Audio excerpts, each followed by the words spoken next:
Hello everyone and welcome back to Lucky Loaders 15. Well, I just want to clear up a little bit of a misunderstanding. I just want to apologise for not clarifying on the graphic last night that my nap McCann the Man was actually advertised each way at 6 to 1. I did say it in the video, I did put it in the description box below, but yeah, if you saw the graphic and we're just going off that, I apologise. He was advertised each way and in the end he was able to get the each way. He finished in third place. He was very well gambled. I think he went off around about 10 to 3 in the end. He was vying it out for the favouritism. And he had every chance, really, you have to say, to win the race today. He was in a good position, just tracking the pace. I thought he might have made the pace, which might have helped him. But the eventual winner, David O'Meara's horse, just got an easy lead in the end and was unpestered. And in the end, he was just able to control the pace and, was able to win quite comfortably. So, yeah, that's how McCann the Man got on.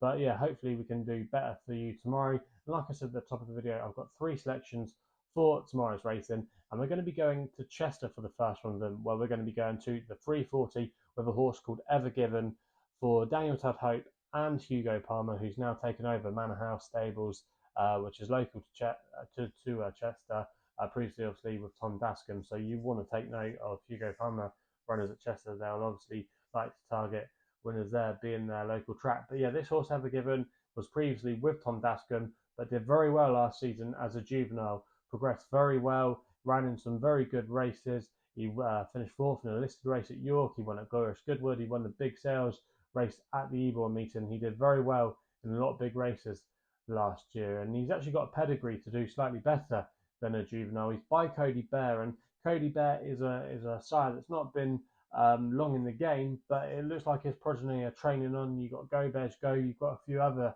nice horses. And I just think this horse could get a little bit better. He won't mind a little bit of ease in the ground as well.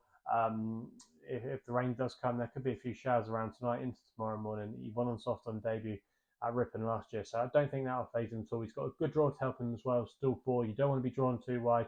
So if he can get into a good prominent position, I think he's a class above these. And off a mark of 97, despite having to give away plenty of weight to his rivals, I think he's the one they've got to beat. I'm not really convinced by the likes of Pocket the Prophet. Also, as well, a few people putting up Buckshaw Village. For me, I'm not sure about him. I think he was a bit flattered last time out, despite some people calling him an eye catcher. But for me, I can't have him. I think Ever Given could be the group horse in the handicap, and he's got lots of things in his favour tomorrow. And if he has trained on, I think at 10 to 3, the current price you can get with a couple of firms, I think that's a little bit of value in my opinion. I'd still be happy to back him round about the 9-4 pound shot. I'm quite sweet on his chances tomorrow, so he's going to be my tip there. We then go to my long shot, which runs in the last race at Chepstow, the 4:45.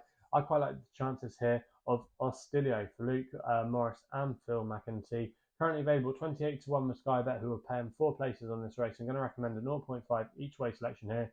Now, it's clear to say that he's not been in the best vein of form since joining Phil McEntee's yard, but I think he's just had some tough assignments. He's been competing in Class 2, Class 3 company on the all-weather. Yes, he's not beaten a rival, but this is definitely going to be his easiest task for some time.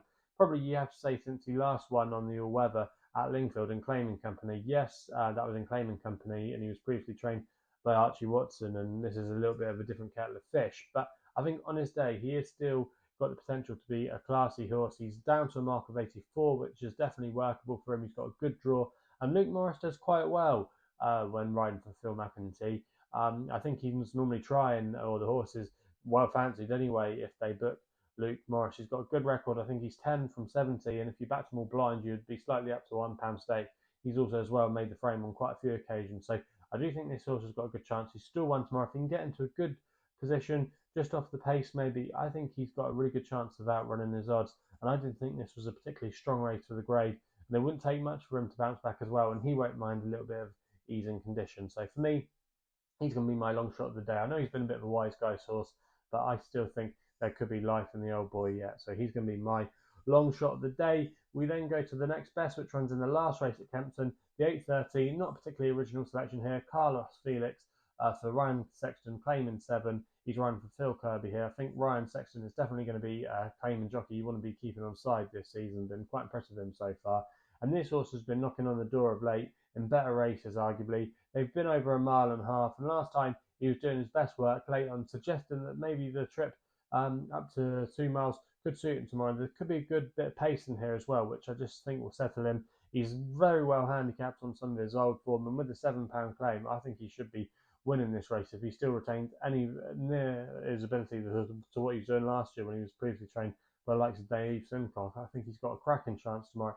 I think this is his day, and yeah, I'll be disappointed if he couldn't win that race at Kempton. So they're the three selections then for tomorrow's racing. Let me know in the comments box below what you're going to be backing tomorrow. If you're still enjoying the videos, remember to hit the thumbs up button and subscribe here to the YouTube channel at LuckyLoaded15. If you want to follow me on the old socials as well, Twitter and Insta are the places to do so, where my handle is at LuckyLoaded15. And that's all I've got to say, so please gamble responsibly, and we'll be seeing you soon.